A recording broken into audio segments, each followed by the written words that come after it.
Hi, this is Patrick O'Reilly from the Vintage Video Podcast, and you're listening to Pop Goes Your World.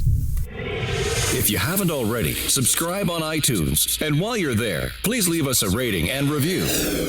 And now it's time for our feature presentation. I'm Chris McBrien, and the pop culture from Generation X is everything to me. And I'm Derek Myers, and I'm here to educate Chris on the great pop culture of today's generation. Episode 295, Summer Movies.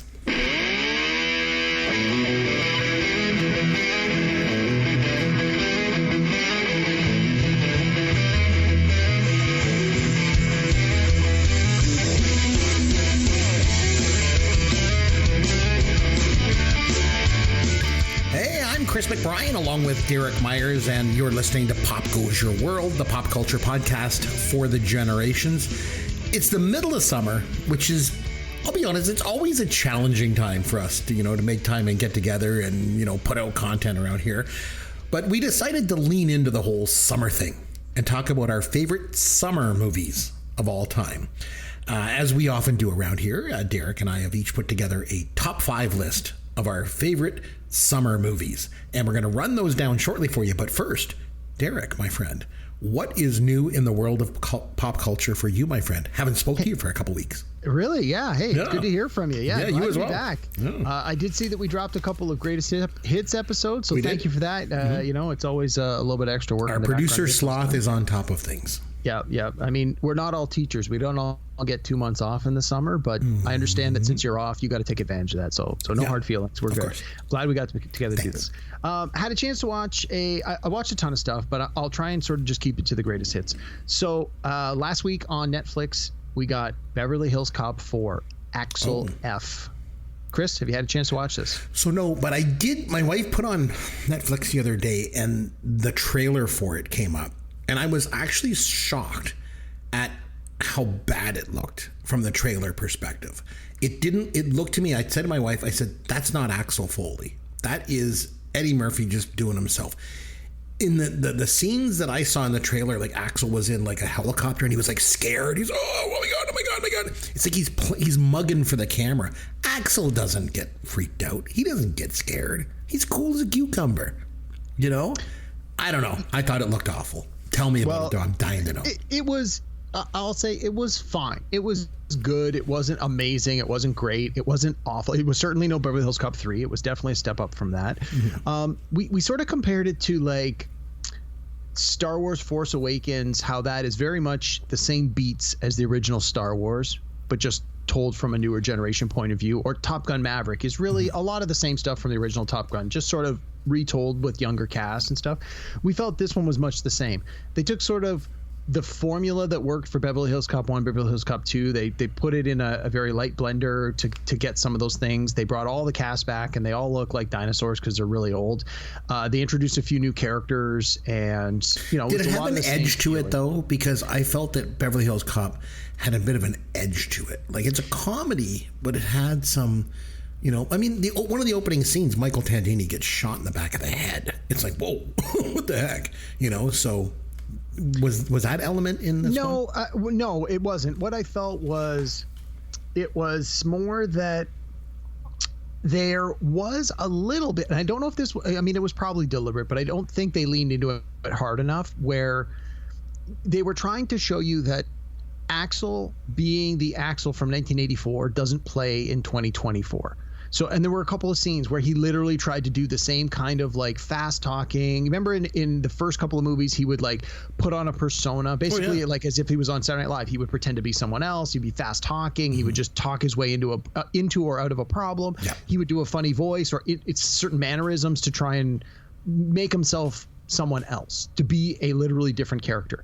So there were a couple of scenes in this movie where he tries to do that and it fails intentionally, like it fails miserably, but that's sort of the point, that doing that is not going to fly in today's world. Like literally when he tries to pretend to be someone and the guy just pulls out his mobile phone and goes, well, I have a picture of him right here. That's clearly not you. And so I think that was an interesting commentary, but I don't think they really leaned into it hard enough. And as like, I certainly wouldn't call this a comedy. There are some funny bits, but again, they're very few and far between. So then, can I ask you a question? More than a comedy. Yeah. So then in those situations when Axel tried to do that and gets called out because it's a different generation now, because to me, the interesting part of the character would be to find a new way around it. No. See, That's all the case. Again, sort of a spoiler, but when those things happened, somebody younger was in the scene that was there to help him, that was able to handle it in a way that somebody from today should handle it. Not always in an honest way. Again, sometimes there's, in the first one, he's clearly like he's lying, he's pretending to be someone, he's being dishonest, he's going to places he shouldn't be. So there's sort of that feel, but it was more, to me, it was more of a little bit of a commentary of you can still be that deceptive police detective, but you need to do it differently today, given the way the world has changed, given the way that the tools have changed. And I didn't feel the movie did that enough to really make a strong commentary on it, but it was there. I think it was trying to be too many things at once. It was fine. If you liked part 1 and part 2, if you've got that nostalgia itch and you want to watch it, great. But one of the things that I sort of found almost insulting was they used like a lot of the same songs from part 1 and part 2. And it's like, you know what? I would have valued it more if you came up with new songs that became just as big. Like, you had Shakedown from one of them, and wasn't it Glenn Frey or something? Did that it was one? like the one by Glenn Frey. Right. There was the other one. Anyway, I can't think of the titles. I'm sorry, I don't have them off the top of my head. But it's like those songs became big songs. Neutron Dance, yeah, because they were in the movie, they became big hits. Right. Instead of trying to put a song into this to make it a hit for this version of this movie, they just went back to all those old hits. Which, from a nostalgia point of view, great. I get where you're going with this, but it just felt lazy. So.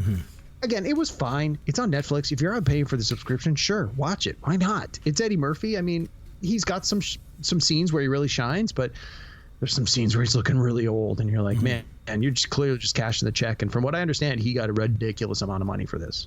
Anyway, that was that one. A couple other ones real quick.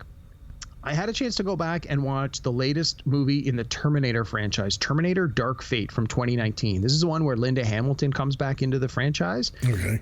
And it was way better than I remember it. I saw it in the theater. I remember enjoying it and sort of going, yeah, it was fine. But then it was replayed on one of the channels, and I watched it last week, and I was like, this movie actually is really good. I really enjoyed it. And when I was reading some of the behind the scenes, they basically said, we assume the events from Terminator 1 and Terminator 2 happened. Everything else that's been Terminator related, we just threw out the window, and we've picked it up from Terminator 1, Terminator 2, and then this. And when you think of it in that framework, it works really well. According to me, everything outside of Terminator 1 and Terminator 2 should be thrown out the window. So I'm on board. But this one was quite good. I really liked it. So that was a nice. What was it called? Dark Fate. Dark Fate. Yeah, it was a nice revisit. And then I had a chance to watch a movie I had never seen before with Leonardo DiCaprio and Jamin Hunsu from 2006 called Blood Diamond. Never seen it. Didn't really know much about it. I'd heard at the time that it wasn't that good, so I sort of passed on it. And then again, it's one of these ones where it showed up, and I'm like, you know what, I'll give it a go. And I really, really liked it. It was really, really good. I'm surprised that I missed this, and I'm surprised people at the time didn't think it was that great, but I really enjoyed it. So, I mean, it deals with some really heavy topics, but it was a very good movie. The performances were quite good. So if you haven't seen this one might be worth a revisit. It's long. Those are two talented actors, that's for sure. Yeah, well, and Jennifer Connelly's in it. I mean, she ended up winning an Oscar for Beautiful Mind either the year before or the year after. So I'm like, you've got some talent. Michael Sheen's got a small part. Again, there's a lot of faces in this where you're like, oh, I recognize that person. So it's got some chops. Like, it's worth a revisit if you've seen it before and you haven't seen it in a while, or if you're like me and you never saw it, give it a try. It's a decent movie. And then before I hit my documentary, I actually had a chance to well, do you still call it reading a book if you listen to it through Audible? Let's say I read the book. I listened to it. So the book I listened to this week was called 4 Minutes, and the authors are Wilson and Andrews. And the way I described this to a friend of mine is it's basically a Tom Clancy style book with some science fiction mixed in. And the 4 minutes of the title is that they basically accidentally discover a way to do time travel into the future, but they can only do 4 minutes at a time. And then whatever you change in the future, when you come back, it basically won't happen unless you take steps to make it happen. And so they're like a SEAL Team 6 style squad where they jump ahead to the future. And when they find out that there's like, oh, there's going to be an attack on this place, they can then use their knowledge in the present to make sure those things don't happen that way. And then, of course, shenanigans ensue, and other powers have access to similar technology, and and it becomes this spy novel with this element of time travel thrown in. And I really enjoyed it because I really like time travel books. The Tom Clancy style book is not usually my jam, but no, it was really good. I really enjoyed it. And then when I thought, as soon as I finished the book, I'm like, it's clearly there's more story here. So I went to Audible and go, purchase next book. And they go, oh no, that one just came out like 3 months ago. You're going to wait a year. I'm like, damn it. So I was both happy and not happy that I was happy that, the book was good enough. I wanted to read the next one. But at the same time, I'm like, I got to wait a year. So anyway, if you're looking for a decent read or a decent listen, it's called 4 Minutes. And the authors are Wilson and Andrews. And then I watched a documentary. For 40 days and 40 nights, he watches documentaries. He likes to learn about the world. It's Derek's Documentaries. Derek's Documentaries. Do share. All right. So I was on vacation a couple of weeks ago, and while I was traveling, I had some downtime, and I watched on Disney Plus a documentary called Jim Henson, Idea Man. And it's basically the story of Jim Henson's life. I heard it was fantastic. A+, 2 thumbs up. I knew a little bit about Jim Henson. I mean, who doesn't know a little bit about Sesame Street and the Muppets and Fraggle Rock and Labyrinth? Like, everyone knows a little bit about Jim Henson, but there's so much more in this documentary. And they did a fantastic job of just telling you, like, how did this man come up with these ideas? In some cases, he was in the right place at the right time with the right people, but in some cases, he actively sought out people that had skills. Like his relationship with Frank Oz was both a combination of just the right place, the right time with the right person, but also looking for someone with a specific skill set who just happened to fall in his lap. They were very underrated. They were one of the best comedy duos of all time. I mean, up there with like Laurel and Hardy and stuff like unbelievable the way they worked together. Yeah, so good. And literally everybody that you can think of who's still alive, who had some relationship with Jim Henson that made sense was interviewed in this documentary. Very heartfelt, a lot of tears from people who knew him when they get to various points in talking about their relationship, both the working relationship and personal relationships. They talked to his family, they talked to his kids. It was really, really good. It's long though. I think it's like an hour and 45, which for a documentary is a little bit on the long side. I think I had to watch it in 3 sittings just because I'll be honest, I was watching it in the car. But it was not while I was driving. Let's just throw that out there. I was in the passenger seat. But no, it was fantastic. If you have Disney Plus, I mean, this is, my feeling is if I already pay for these subscriptions, why not give them a chance? Exactly. If you've got a Disney Plus subscription, this is on there at no extra charge. Carve out 2 hours and watch it. I think you'll be very pleasantly surprised. I think you're going to learn a lot. I think you're going to just be reminded about how important and influential Jim Henson has been to pop culture in general, but to the education of our generation. Like, who didn't grow up watching Sesame Street? Like, Sesame Street wouldn't be what it was without the assistance of the Muppets and the contributions he made. Like, I think people forget and take that for granted a lot. So, no, this one's really, really good. One of the few people, in history that you can say, especially from a pop culture point of view, he changed the world. Yes. And he made the world a better place just by being in it. Absolutely. Yeah. No, definitely carve out some time to watch this one. You'll be glad you did. Family friendly. Obviously, Jim Henson always, his subject matter is almost always targeted towards young people and children. I think the kids will really enjoy it. But yeah, if you were of a certain age and you grew up with this stuff, I think you'll do yourself a service by watching it. It was really, really good. I'm glad you mentioned that because I remember seeing it was coming. And then it just kind of fell off my radar as I got busy. But I'm glad you mentioned that. I'm going to go back and watch that. Yep. Okay, so I got something for you. So my wife and I decided to go on a mini vacation. And I should point out, Derek, a childless mini vacation with the best. You know what I mean? Wow. I love my kids, but I mean, come on. So we actually drove to Cape Cod. And we spent a day on the Cape. A night up in Provincetown, P-Town, as it's known to the locals. And then we spent a day in Nantucket. But the real pop culture stuff that I want to get to came in the day that we spent on Martha's Vineyard. So we took a ferry to Martha's Vineyard and I rented a car and I proceeded to drag my wife all over the island to visit a bunch of locations that were related to pop culture. As everyone around here knows, one of my favorite movies of all time is Jaws. And as we all know, it was shot on Martha's Vineyard. So I drove around the island and I visited a whole bunch of the movie's locations. The Jaws Bridge You know, the one that separates the ocean from the pond? Yep. It used to be called the American Legion Memorial Bridge, and after the movie, they renamed it Jaws Bridge. So I went there. That was the first stop we made. Went into Edgartown, saw the Amity Police Station, the hardware store, the Chappie Ferry. We went out to where Quince Marina was, out in Menemsha Harbor. We went to the beach where the opening attack scene was shot, where they found Chrissy Watkins' remains on the beach. That was in South Beach. We went to Gay Head Light on the western tip of the island. You can see it in the scene where the mayor is telling Chief Brody that the beach, he's like, the beaches will be open on July 4th. You see this like lighthouse there. We went there. We even went to Chief Brody's house. It's on East Chop Drive up in Oak Bluffs. It's been like totally remodeled, but like you totally can tell it's it. So then in addition to all of the Jaws stuff, the highlight of the day was we went to Abel's Hill Cemetery in Chilmark, and I got to visit the grave of one of my favorite pop culture icons of all time. I went to John Belushi's gravesite. Man, nice. It was surreal. And the thing was, we get there, my wife just knew. She just went back to the car. She just let me be. She just let me just be there and take it in. You know, it was something else, man. I'd always heard stories about how his grave has been like littered with beer cans and liquor bottles and stuff like that, but it wasn't like that at all. When I got there, there was like all these little rocks that people had placed there. I decided not to put anything there, mostly out of respect, I guess.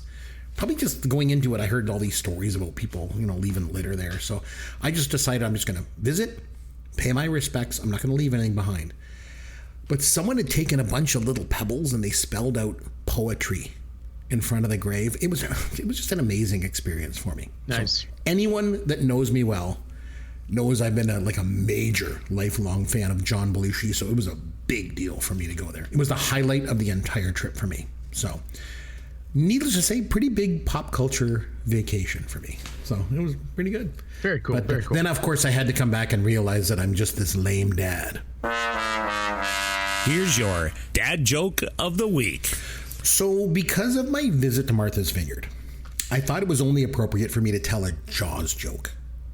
Okay. You ready? Do we need to get the censors on standby for this? We will see. Okay. So as I mentioned, the girl that gets attacked in the opening scene, her name was Chrissy Watkins, right? Okay. So Derek, how did they know that Chrissy Watkins had dandruff?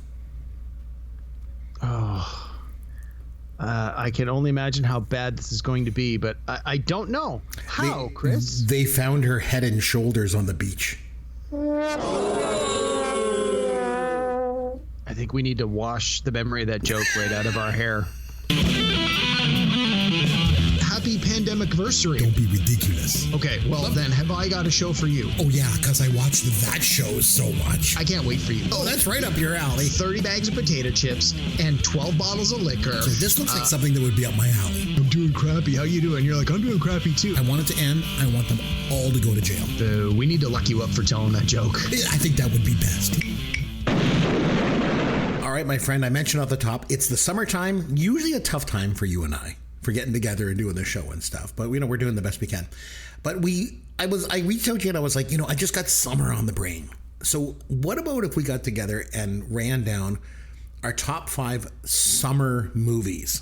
And you were like, yeah, that's kind of a good idea. Let's take a look at this. Because you want to talk a little bit about parameters that we put in place for this? I do, but normally when we put parameters in place, you and I talk about them ahead of time. But this was sort of a last minute thing, so we didn't really have a chance to converse. So I'm going to sort of explain my parameters. Sure. Yours may not fall into that category, but the way I looked at it was it had to be a movie that literally took place during summer. Yes. And I tried to eliminate anything that exceeded that. Like there are some movies that take place over a year and there are scenes in summer, even important pivotal scenes, but I thought the movie really needs to take place entirely or the majority in the summer. So that was number 1. That's good. Yeah. And then for me, number 2, I also tried to look at movies where the fact that it was summer was important to the plot, because there are some stories where it takes place in summer, but who cares? It could have just as easily taken place in winter and nothing would change. Right. So one of the ones I wanted to shout out was, for example, 12 Angry Men,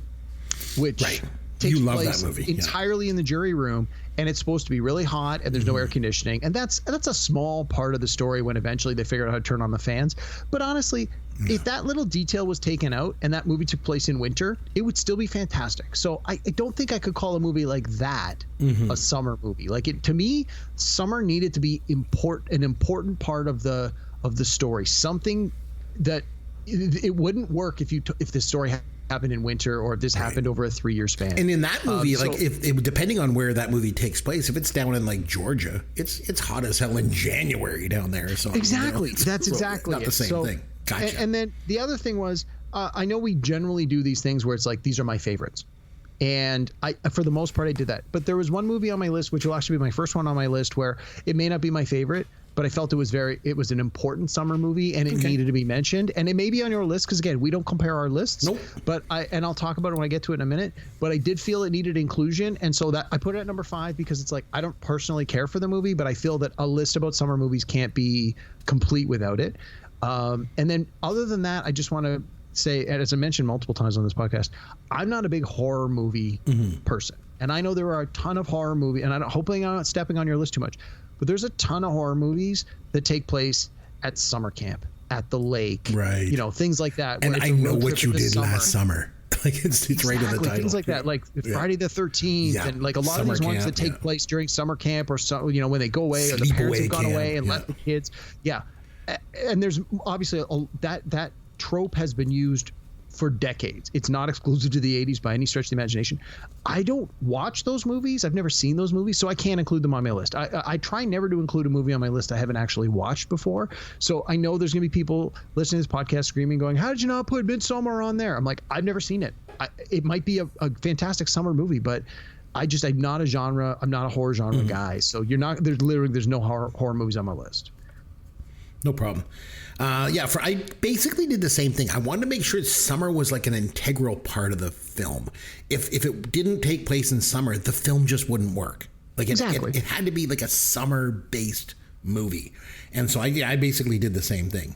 Okay, good. So why don't you kick us off? Let's start with your number 5 summer movie. What is it? And we'll go from there. Okay, so as I just mentioned, not my favorite movie by any stretch, but a very important movie. Wanted to get it in there, yeah. Film, Do the Right Thing, Spike Lee, 1989. Good one. Hot, because it takes place on the hottest day of the summer. Takes place on the hottest day. The fact that the heat is there and there's a heat wave is an important part of this story. It really, when tempers flare and emotions boil, literally and figuratively, the fact that it's this overwhelming heat just adds to it. So it's an important, like we reviewed this movie on our podcast. Like it's an important movie. Oh, it's great. It's an important 80s movie. It's an important pop culture movie. It's an important New York movie. It's an important, African American movie. Like it is a very important film. If it was in summer, you wouldn't get the Ice Cube scene either. Exactly. There are a number of pivotal scenes in this film and pivotal points of the plot that only work because it's summer. So, and as we often do when we have these topics, I make my list from memory, and then I go to the internet and see if I've overlooked something obvious. And because this isn't one of my favorites, I hadn't considered it, but almost every single list that I found online, this was on every list. And in many cases, this was in the top 2 or 3. So I thought, you know what? We cannot have a list without this movie. And I mean, again, maybe it's on your list as well, but it had to be represented. So I'm putting it on there as my number 5. Nice. That was from 1989, so it's get back in my wheelhouse. I'm going back a little bit further for my number 5. I'm going to go back to 1981. I'm going to go with On Golden Pond. So I've never seen it. I've mentioned this movie on the podcast before. I couldn't remember if you said you hadn't seen it or if you just didn't like it. I've never seen it. So I know a little bit about it. It doesn't seem like it's going to be my jam, so I've never made a point to watch it, but I will eventually. It's kind of slow, I guess. It's based on a play, and basically the movie's shot like a theatrical play. Pretty much all the dialogue takes place on one set inside the cottage. And the thing is, I want to mention, I mentioned this too. I really enjoy listening to the Vintage Video podcast. We had Patrick O'Reilly from that show on as a guest last year. And I remember they really disliked this movie when they went back and watched it. But I really like this movie a lot. I have my whole life. I've always enjoyed it. It's summer is so important. And it's about summer. It's about aging and family and reflecting on life. But if you're not familiar with it, it's about this elderly couple played by Henry Fonda and Katharine Hepburn. They both won Oscars for their performances here too, by the way. Henry Fonda won Best Actor posthumously. He had some pretty good competition that year. He was up against Dudley Moore for Arthur and Warren Beatty in Reds. And Katharine Hepburn won Best Actress. And again, she had some pretty good competitions up against Diane Keaton from Reds and Susan Sarandon from Atlantic City and Meryl Streep from The French Lieutenant's Woman. And Jane Fonda was in it too. And she was nominated for Best Supporting Actress. She didn't win. She lost to Maureen Stapleton for Reds. But anyway, so this elderly couple, they go up to their cottage for the summer, same way they do every single year. And it's about them and their relationship with their daughter, and Jane Fonda. And she's basically exercising the demons of her own relationship with her dad in real life. And the movie was nominated for 10 Oscars in total. It won 3. The 2 acting awards I mentioned. And then it also won Best Adapted Screenplay for Ernest Thompson, because it was based on his play. Growing up here in Ontario, Canada, summers were always about going up to my grandparents' cottage. So I guess maybe that's what drew me to this movie. I don't know. It's always resonated with me. And I think more so now that I'm getting older. So number 5 is On Golden Pond for me. Over to your number 4. All right. Fair. Yep. Okay. So my last one was from 89. I want to mention that most of my movies here are 80s movies, but this one just broke the cusp. This is 1991. I'm going with Patrick Swayze and Keanu Reeves in Point Break. Nice. 100% pure adrenaline. Yep. Johnny Utah. So Nice. For those who maybe aren't as familiar with, now this movie got remade. I never saw the remake. The first one's practically perfect. Why would you remake it? Why would you watch something else? I haven't seen the remake. Go figure. So the premise for this one is there's a group of bank robbers that are coming around every summer, and they rob a bunch of banks, and then the cops don't hear from them again until the following summer. And the theory is that they're surfers, and they're traveling around the world to find the best waves at the best time. So when they're in LA, it's always in summertime. And so this movie takes place as summer begins, and Keanu Reeves is the new cop on the beat, and Gary Busey is his partner with the experience who has this theory, and Patrick Swayze is the bank robber who's the head of the surfer dudes. And it's a 1991 movie, so you can imagine where this goes next, and it's great. It's exactly what you expect. And again, because the premise is that they're bank robbers traveling with the waves, they're not going to get those waves in January. They're going to only get them in the summer. So the summer is a big important part of this, and the movie literally takes place over the one summer. And it's fantastic. Believe me, this isn't winning an Oscar for Best Picture. It's just a fun action kind of movie. It's got that sort of 80s action mentality, but it's starting to get into the 90s. And I want to say, who is the director of this? It's the woman who did The Hurt Locker. I can't think of her name. Catherine Bigelow? Oh, yeah, it was right? Bigelow. Yep. She did that movie? Oh, my God. I thought she did. Okay.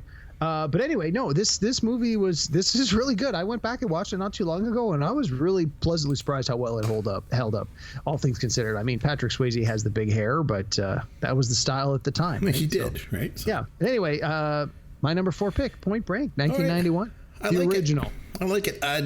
Derek, you know how much I love John Candy. He was just a great guy. Who doesn't? I know. We talked about him a lot on this podcast. So back in 1985, he was given the chance to headline a film for himself, like be the star of it and carry a film. And that was Summer Rental. This is such a fun movie to watch. So you've seen it, I'm assuming, right? I haven't seen it in a while, but I have seen it, yes. I might have to put it on the list for us to go back and review sometime. So he plays an air traffic controller who's like totally stressed out. So his boss makes him take some vacation time, and he takes his family down to Florida. And it's just this great little movie.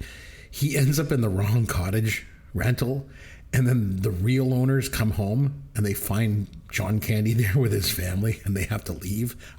I love the scene where he takes everybody out of the house, and then he comes back and he's like totally sunburned too.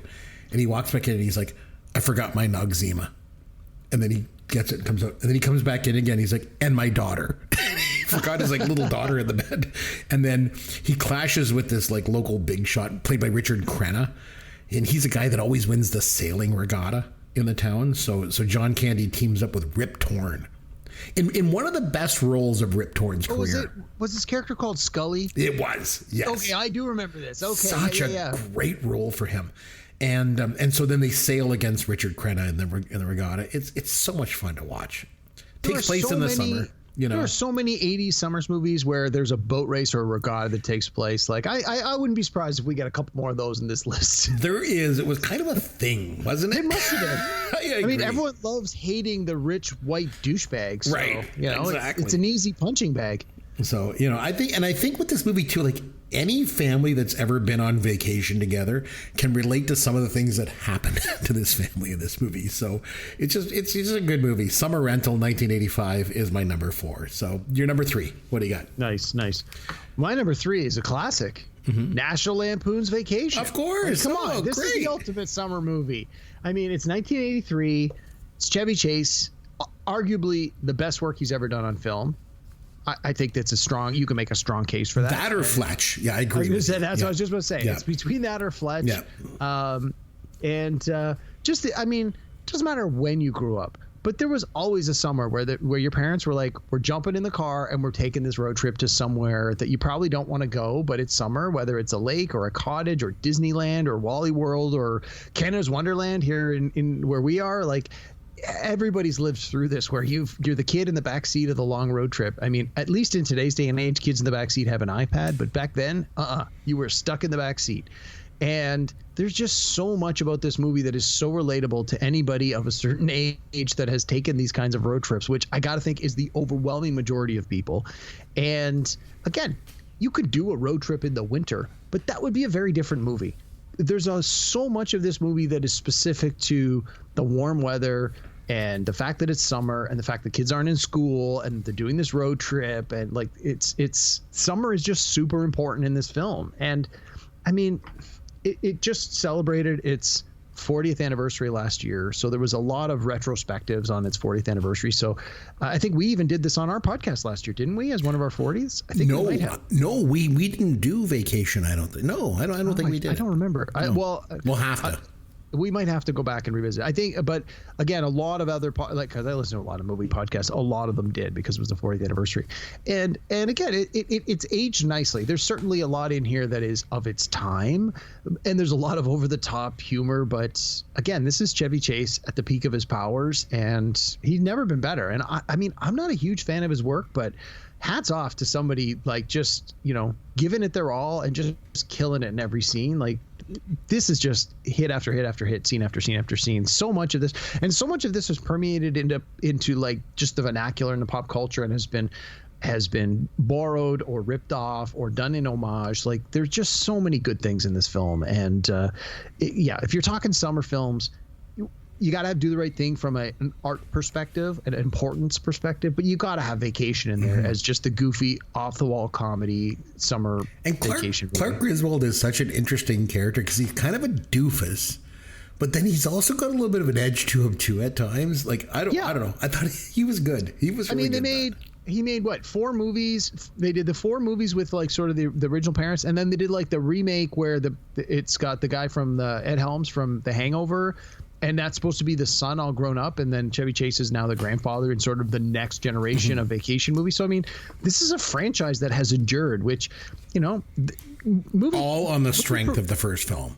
Definitely. All on the strength of the first film. Like, they're not going to keep making movies if they're not making money. And they're making money because the first film was just so strong. So it had to be on the list. Arguably, people are going to say, how is this not your number 1? But I had to go with my personal favorites for 1 and 2. And this one, number 3, had to be on the list. So National Lampoon's Vacation, the first one, number 3 on my list. Awesome. European Vacation wasn't bad either. Okay, so I mentioned how I went to Nantucket recently, and there haven't been all that many movies that were shot in Nantucket, but one that was One Crazy Summer from 1986. I love that movie. I feel like it's a bit of a hidden gem of the 80s. Yeah. You know? It was so good. It's got John Cusack and Demi Moore, obviously. It's also got Curtis Armstrong and Bobcat Goldthwait and Joe Flaherty's in it, and Joel Murray, even John Matusak. It's this silly, goofy little comedy, but it's so much fun to watch. So I let my kids watch it too recently, and they loved it as well. So the scenes where they're getting on the ferry, remember where John Matuszak splashes into the water on his motorcycle, and he's got like the punk rock hair, he's got like fish stuck in it. They did that in Woods Hole on the mainland, and there was another location in Hyannis. I think it was the Army Navy store. But other than that, the majority of the movie is all shot out in Nantucket. And it's basically this group of friends that graduates high school and then spends a summer on Nantucket. And all this crazy stuff goes on. And then one crazy summer. And of course, there's even a boat race, too. That one's got the regatta. It's a common theme in these summer movies, as you mentioned. So if you've never seen it, or it's been a long time since you've seen this movie, I would strongly recommend going back and watching One Crazy Summer. It's just a blast. So that's my number 3. Nice. When I was growing up, Chris, I had like maybe 6 movies on VHS that we had taped off one of the movie channels, because my parents, of course, were never buying video cassettes for us. And for somehow, One Crazy Summer was one of those movies that I just had on video cassette. And I watched it over and over and over and over. Me too. Now, I haven't seen it in 30 years. Oh, yeah. But I have a very clear memory of most of that movie. And if this movie shows up on any of my streaming services, I'm immediately going to... I just double-checked. It is currently not available on any of the streamers we have here in Canada. But if it ever shows up, I'll be sitting down and watching it immediately. I have it on DVD up at the trailer. And me and the kids have watched it a couple of times. And it's... does it hold up? I think it does. It's just like they like it, and they're of a different generation. So it's a fun movie, and it's pretty clean too. Like it's not like those other 80s comedies where I don't remember much nudity. Is there any nudity in it? No, I don't think so. None. I think Bobcat Goldthwait, drops a little. Just the S word like twice in it, but other than that, it's just it's pretty clean. It's pretty good for kids. It's a lot of fun. So nice. All right, your number 2. All right. Personal favorite of mine. Okay. I've actually included this on a previous list when we talked about our favorite teachers. And I'm going with 1987 Summer School. Mark Harmon as Mr. Shoop. I love this movie. This is one of my guilty pleasure movies. This is a bad movie, but it's fun. And so the premise is he's a gym teacher who is a gym teacher because he's not a very good teacher and gym is easiest class to teach. And he gets his summers off where he goes to Hawaii and surfs all summer. And right at the beginning of the movie, when everybody's leaving for the summer, one of the teachers is doing a scratch and win and wins like 50 grand in a scratch and win. And he runs to the principal's office and basically tells off the principal and says, I'm out of here. And the principal's like, oh, well, that guy was supposed to teach summer school. And so he convinces this gym teacher, you have to teach summer school because if you don't, I'm not going to rehire you in September. And so he basically holds that over him and he gets stuck teaching summer school. And the students that are there are all the rejects that just did terribly. It's the remedial summer school, the people that skipped class, the people that slept through class, the people that, just failed all the tests.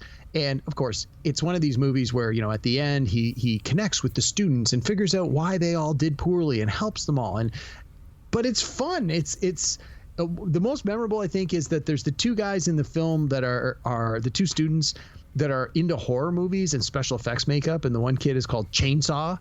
And like he's asking him, he's doing roll call and he's like, Francis something. And he goes, you can call me Chainsaw. And I was like, he goes, as in Black and Decker? He goes, no, as in Texas Chainsaw Massacre. Like, okay. And and Kirstie Alley's in it as another teacher who's there because she's teaching a class of like gifted students that want to just take more class. And so of course there's that love story that goes on. Courtney Thorne Smith is in it as one of the students. This is just a good movie. Like it's cheesy and it's bad, but it's still pretty good. And it's fun. And it's got that, that happy ending where he reaches the students and he teaches them and they learn and he, spoiler alert, he gets hired in September, but it's just a fun movie all around. And as Mark Harmon, well before NCIS, he's still got dark hair. He hasn't gone all gray, but no, this is a good movie. This is just one of my guilty pleasure movies. I watch this all the time. I have it on DVD, and this is one of those ones where I'm like, it's 1 a.m. and I gotta, clean up a whole bunch of things in the house. Let's just throw on One Crazy Summer in the background while I clean up my house, kind of thing.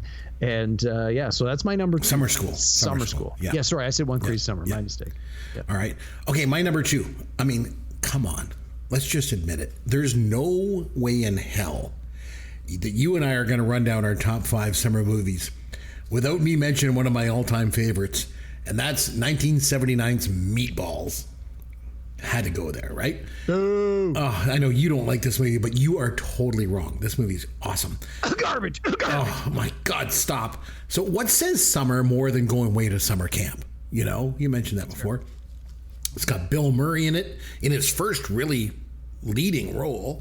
And it's got a whole slew of local Canadian actors. So I love that. It's got like Chris Makepeace and Kate Lynch, Harvey Atkins, Sarah Torgoff, Matt Craven. It was shot at Cap. Nobody knows who any of those people are except their mothers. Whatever. So they actually shot this movie at Camp White Pine, which is outside of Haliburton, Ontario. I've got a trailer nearby in that area. And the scene at the Kmart was actually shot in Lindsay, Ontario, which is also near where my trailer is. I love this movie. It's the ultimate comfort movie for me. It reminds me of my childhood. It reminds me of summer. It's a funny movie, I think. It's also a nice story about friendship. And it's the ultimate nostalgic movie for me. The only thing that gets me is the title. Because, like, why is it called Meatballs? There's one scene where Larry and Spaz are playing doubles tennis with these two girls, and they miss the ball. And Larry's like, I thought you had it, meatball. That's the only time where it like even comes up. So I guess it means like people that are kind of like goofy or like, I don't know, misfits or something. I don't know. But love this movie. And I think it represents summer in a way that people can relate to. So I love this movie. It's the best. Summer movie, number 2, Meatballs, 1979. That's mine. On to your number 1.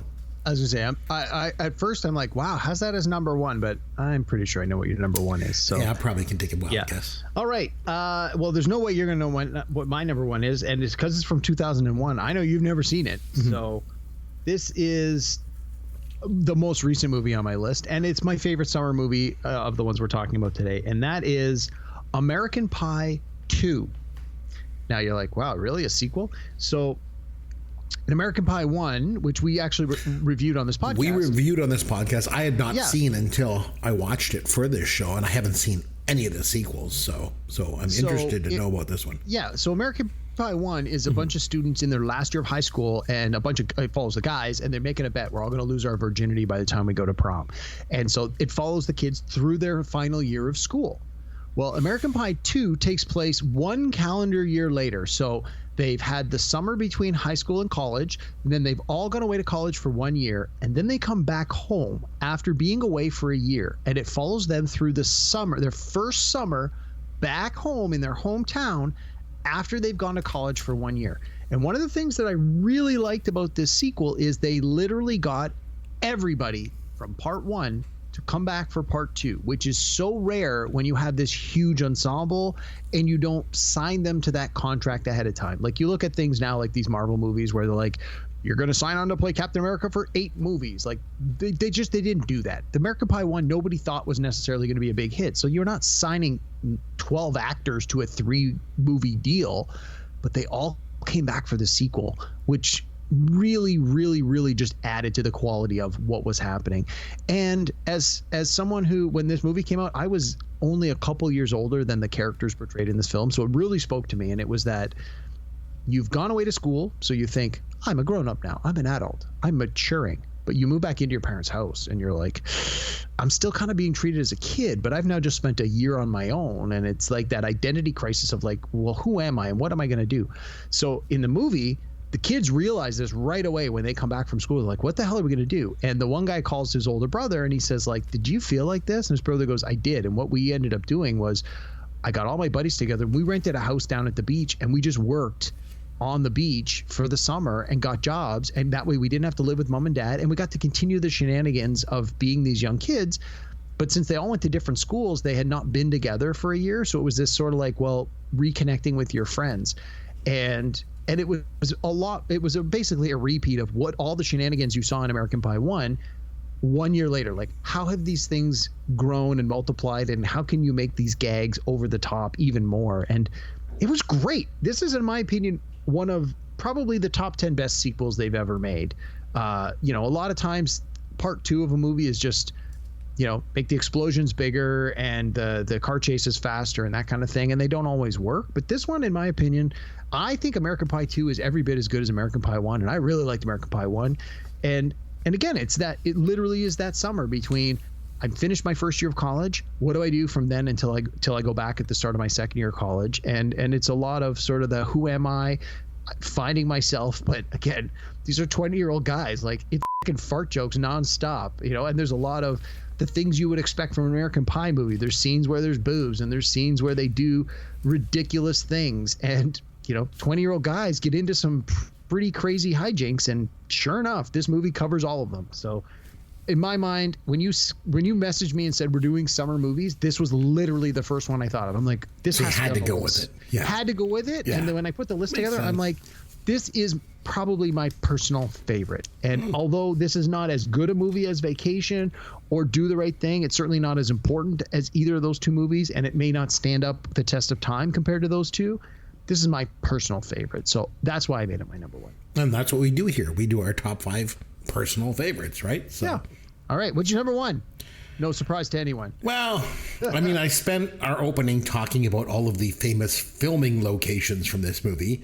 And it's a part of my trio of my 3 favorite movies of all time. So I think it goes without saying that Jaws is my number 1 summer movie of all time.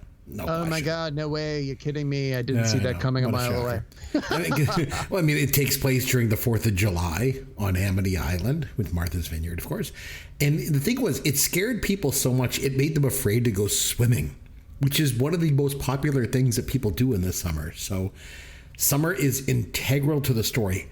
It's the backdrop for all the events, but like, it's the one thing is, It takes a different approach to summer. It's so different because in the sense that most movies celebrate the joy and the fun of summer, Jaws considers the horror of summer, you know, which is different. Like, it's just a different take, and it's basically a perfect movie. It's a perfect film in every single way, I think. And when I think of summer, I think of movies, I'm thinking Jaws. And it's not just because I was just there on Martha's Vineyard, and you know, this is one of my favorite movies of all time. You know that. And yeah, so like I said, my wife recently, after our trip, she was like, "Oh, maybe I got to go back and watch Jaws. You know, I'd like to go back and watch it to see all the locations that we visited." And I'm like, "Well, I guess if I have to, I'll go back and You're gonna watch take one the for movie." the team. Exactly. Chris, I'll you watch should tell her, you're like, look, if I'm making this sacrifice for you, you're going to have to do something important for me to balance the scale. Exactly. Unlike things most husbands ask for. Yeah. I'm like, I just meant to watch Jaws. so funny. I'm such a nerd. So yeah, so that's my number 1. All right. On that note, what do you say we now have some Fun with Caveman. All right, my friend, I've got a new game for us to play. Okay? Oh, boy. And it's called A Change of Seasons. Okay? And it's not the 1981 movie where you get to see Bo Derek topless. Oh my. No. This is a game where what I'm gonna do is I'm gonna give you the title of a movie. And you have to name which season of the year is most prominent in the film. Oh, okay. Right? I mean, it's pretty easy. Obviously, a movie takes place primarily during a particular season, and the season is an important part of the film. It's quite obvious. All right? Okay. So it's going to be like super, super, super easy, okay?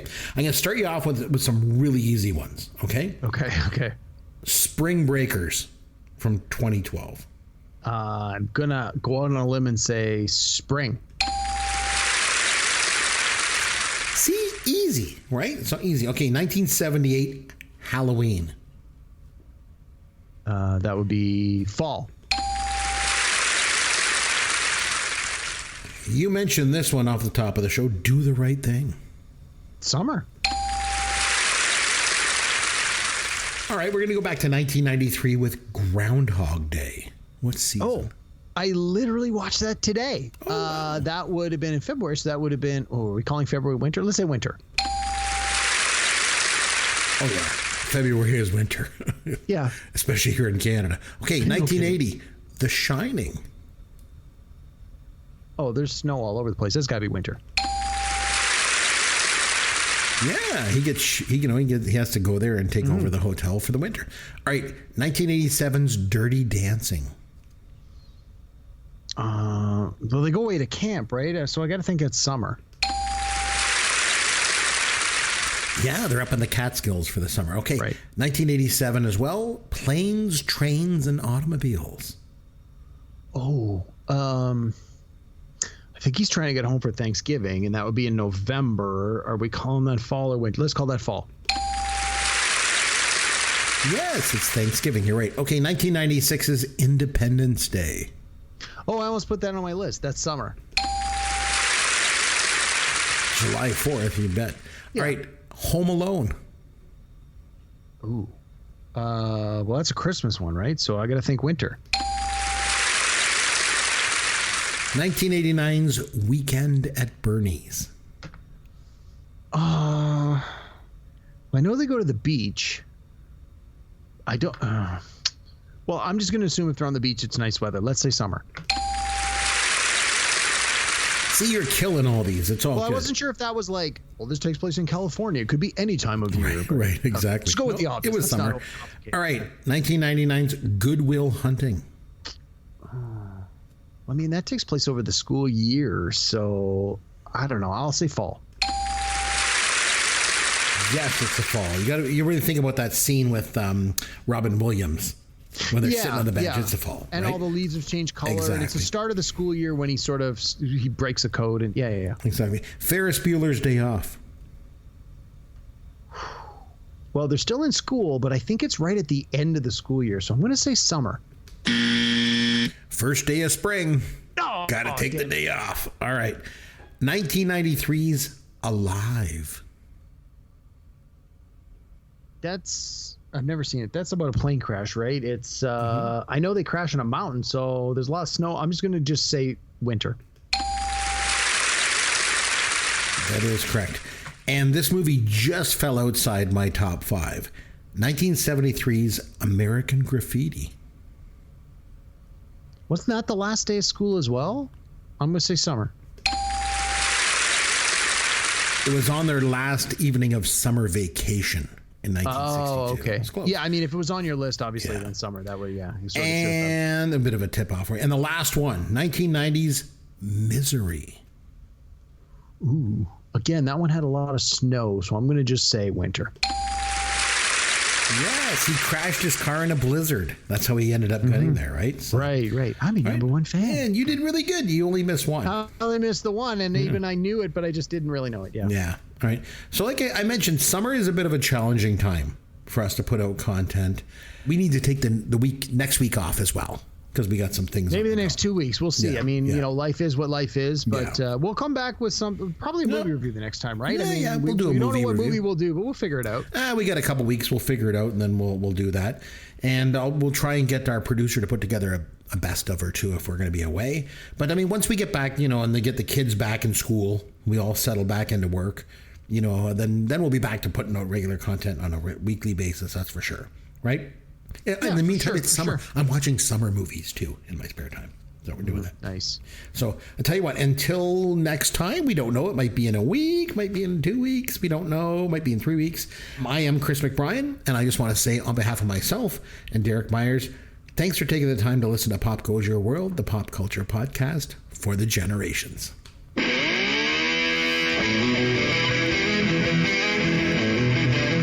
Thanks for listening to Pop Goes Your World. You can contact Chris and Derek at popgoesyourworld.com. Please take a minute and review the podcast on iTunes or wherever you download and listen to the show.